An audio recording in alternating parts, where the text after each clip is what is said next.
Pour cette partie, je dois pouvoir vous montrer comment on ajoute les équipements additionnels dans Revit. Comment vous pouvez ajouter des équipements additionnels dans Revit MEP. Pour ce qui est de la plomberie, comment vous pouvez ajouter des tanks, des pompes, ainsi de suite. Il faut toujours aller ici. Par exemple, si ces dépôts ici, je les considère comme une partie technique sur laquelle je peux ajouter mes équipements additionnels, des équipements de la plomberie. Il suffit seulement d'aller seulement ici, les sanitaires. Je vais ici ajouter, je vais dans générique, je vais dans library, je mets plumbing, je vais ici, je vais sur MEP, équipement, bon, les connecteurs, où je peux chercher ici, ça ne se trouve pas ici, les drains, les autres, ça ne se trouve pas ici, emergency fixture, qui est un peu moins grand que celui-là. Je vais ici,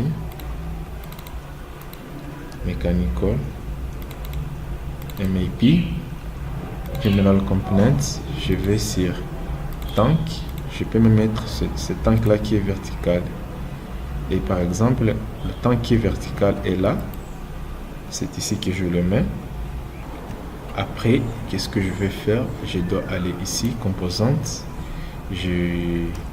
j'ajoute encore autre chose, je vais ajouter des pompes, je vais dans mechanical. Comme je le disais tantôt, on doit aller ici, par exemple, l'autre side components, je vais sur pompe, pompe ici, vertical ou horizontal, je mets horizontal pompe, Honda SAT, je vais ici, je mets ça ici, par exemple, là-bas, et je mets ça ici. Je mets là-bas, je rentre ici, composante, je mets ça là-bas. Ok, ça devient des pompes. Et puis par après, qu'est-ce que moi je vais faire? Je mets cette pompe ici.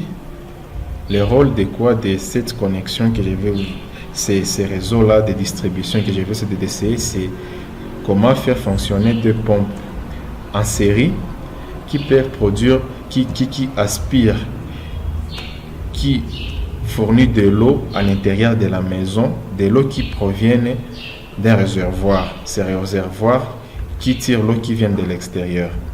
Et là-bas, c'est très simple. Je clique ici seulement pompe, ici. Je mets un décalage. Je mets par exemple un décalage de 50. Je vais ici. Je vais là-bas. Je change. Je mets 210. Et à partir de là, je peux maintenant aller dans 2,75 m, comme ça, 2,75 m, comme ça, 2,75 m, et de là, je peux aller même au-delà, comme ça, ainsi de suite. Je peux aller jusqu'à ce que je peux venir fournir ces réseaux ici et là-bas. Par exemple ici, ça, ces réseaux ici. Après, qu'est-ce que je vais faire? Je dois aller ici. Je vais faire une coupe ici de cette pompe. Cette pompe, elle travaille ici. Je disais tantôt, on doit connecter ces deux ici. On clique ici.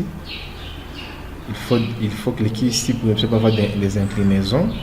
Et puis, on doit mettre 90 ou 91. Je vais là.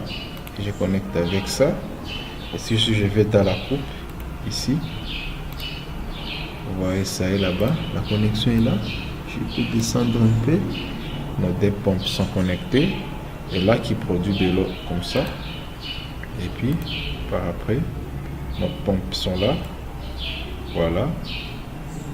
Et puis, nos deux pompes sont connectées comme ça. Et puis, qu'est-ce que je vais faire encore? Vous voyez comment la distribution va se faire pour arriver ici. Et puis, par après, je vais rentrer ici. Dès là, maintenant, quelle connexion je vais faire? Moi, c'est avoir une autre connexion. de la pompe, cette pompe ici, qui doit recevoir l'eau qui vient de là, qui doit aspirer l'eau qui vient de ce réservoir ici. Et de là, qu'est-ce que moi je vais faire? Je vais créer une connexion ici. De là, 66, arriver là-bas, les connecter avec ça. Voilà. Lui, il va aspirer de l'eau qui vient de là. Et si je fais une coupe, on peut voir. Voilà la connexion. Voilà. On peut voir ça. Oui. De l'eau qui vient de là. Et qui entre ici. Il y aura toujours un réducteur ici.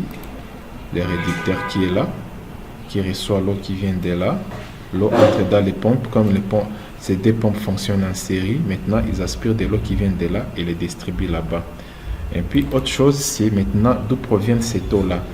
Cette eau-là, il provient de l'extérieur. Alors, à partir de là, je peux créer une canalisation. Oui, je peux créer une canalisation à partir de la tank, ici. Là-bas ou là-bas.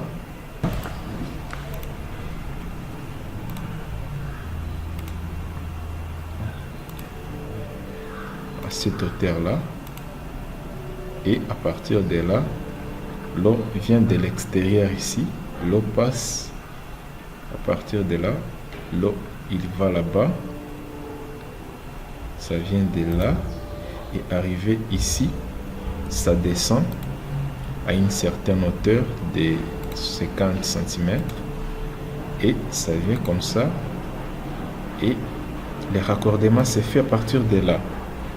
Et puis, si on fait une coupe, on pourra voir, voilà un peu le raccordement qui est là. On peut faire ça ici aussi pour voir la coupe aussi ici. Voilà un peu les raccordements. L'eau vient de l'extérieur qui entre ici et le pompe aussi aspire l'eau qui vient du tank et le distribue dans la maison. Donc ce sont les deux manière de faire les raccordements ici, parce qu'on peut raccorder ça à partir de là si on veut. À partir de là, je vais vous parler pour ce qui est de ces connexions avec Revit MAP. Et voilà, les tanks sont là qui produisent cette énergie là, qui produit de l'eau, ces systèmes ici qui fonctionnent, de l'eau qui viennent de là et qui sont distribués comme ça, les différentes coupes qui sont là. Donc c'est ce que je voulais encore une fois vous montrer pour ce qui est des Revit MAP. Je crois que je vous ai montré l'essentiel. Pour le reste des questions, n'hésitez pas à nous contacter via notre adresse, chaîne YouTube, ainsi de suite. Quant à moi, je vous dis merci et bon week-end chez vous. Bye bye.